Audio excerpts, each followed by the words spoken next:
Good afternoon.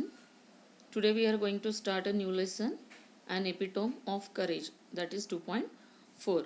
Before starting the lesson, we are going to take warming up activity, that is chit chat.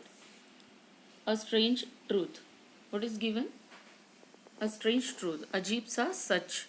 Handicap are those who refuse to take up challenges, even with all their senses and physiology in perfect condition. तो handicap का मतलब आपको सभी को पता है, विकलांगता है ना। विकलांग हम किसे कहते हैं? जो बुद्धि से या शारीरिक उनमें कोई व्याधि हो या प्रॉब्लम हो, जैसे अंधे हो, बहरे हो, या जो मैड है, जिनका सेंस काम नहीं करता है। तो जिनके सारे सेंसेस काम करते हैं और उनकी बॉडी की कंडीशन, फिजिकल कंडीशन जो है, फिजियोलॉजी, वो काफ़ी स्ट्रांग होने के बावजूद भी हम उन लोगों को हैंडीकैप कह सकते हैं जो किसी भी प्रकार के चैलेंजेस एक्सेप्ट नहीं करना चाहते। ठीक है, अभी तक हम लोग हैंडीकैप किसे कहते थे? जिनमें शारीरिक या बौद्धिक कुछ विकलांगता हो, हम उन्हीं को कहते थे। लेकिन इनका कहना है, और ये इसीलिए स्ट्रेंज ट्रूथ है।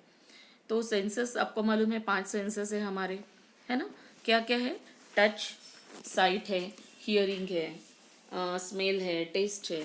इन पांचों चीज़ों से हमें क्या दिखता है, क्या सुनने को आता है, कैसा स्मेल आता है, टच कैसा होता है, ये सब हमें समझ में आता है। ये जिनके काम कर रहे हैं, प्लस जिनके दोनों हाथ है, दोनों पैर है, जिनकी बुद्धि सलामत है, ये सब कुछ काम करते हुए भी वो हैंडीकैप है अगर वो किसी भी प्रकार के चैलेंजेस स्वीकार नहीं करते हैं। चैलेंजेस हम किसको कहते हैं? चैलेंजेस हम लोग कहते हैं कि किसी भी प्रकार का, फॉर एग्जांपल अगर कोई बच्चा 60% लेता रहता है, हर बार उसे 60%, 65 तक वो आता है, लेकिन चैलेंज उसके लिए वो हो जाएगा जब वो बोलेगा कि नहीं, इस बार मैं 95 के ऊपर लूँगा, पर वो डरता है, तो वो क्या हुआ? हैंडीकैप कहलाता है। तो जो चैलेंजेस एक्सेप्ट करते हैं उन्हें हम हैंडीकैप नहीं कहते हैं। ठीक है, फिर वहाँ पे दिया है कि understand and discuss the about truth.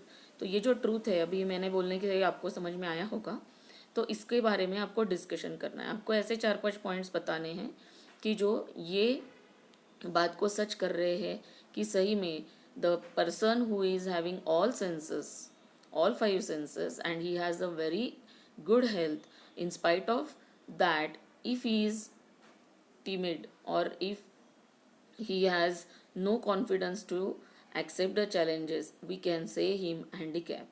Okay, so you have to discuss this, and you have to put some points, क्योंकि अभी हम लोग डिस्कशन तो नहीं कर सकेंगे एक दूसरे के साथ में, लेकिन आप लोग अपने डिस्कशन अपने दिमाग के साथ करके या अपने घर वालों के साथ करके आप लोग अपने पॉइंट्स निकाल सकते हैं। फिर दूसरा है, how can you encourage such people to change and become confident. हम लोग इस तरह का जो चैलेंज एक्सेप्ट नहीं करते, क्या उन्हें हम लोग इनकरेज नहीं कर सकते, उन्हें प्रोत्साहन नहीं दे सकते? ऑफकोर्स हम दे सकते। तो what can you do to give them encouragement? तो I will say one thing कि if someone near me is having this problem, I will encourage him by giving some examples of scientists, of brave people, and ask him to accept the challenge. In this way I can encourage, मैं उन्हें प्रोत्साहित कर सकती हूँ किसी की कहानियाँ सुनाकर, इस तरह से। Now here also you have to discuss and you have to write down 4 to 5 ways you can do the above. मैंने एक वे बताया आपको कि by telling them stories, by giving them example of history, from history, या historical examples देकर, इस तरह से आप अपना point of view यहाँ पे लिख सकते हैं। फिर there are pleasant and polite ways of referring to people with physical and mental disabilities. अब मेंटल डिसेबिलिटीज़ और फिजिकल डिसेबिलिटी, ऐसे बहुत सारे प्रकार के हैंडीकैप लोग हमारे आसपास रहते हैं, लेकिन आपको मालूम होगा कि उनके लिए भी अभी एक अच्छी टर्म हम लोग बोल सकते हैं।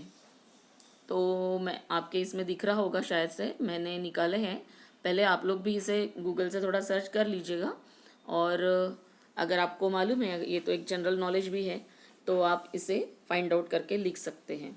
ठीक है, फिर है second question, read the beginning and complete the story in your own words. I will read this.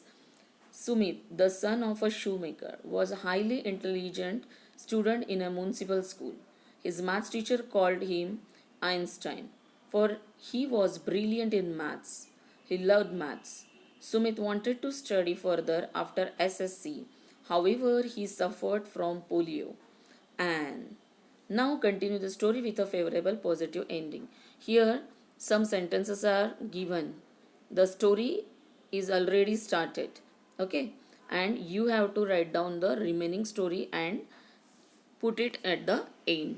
और इस स्टोरी को आपको अपने हिसाब से लिखना है. तो हम लोगों ने स्टोरी राइटिंग देखा था, पिछले साल भी देखा था, तो आप एक सिंपल सी स्टोरी लिख सकते हैं.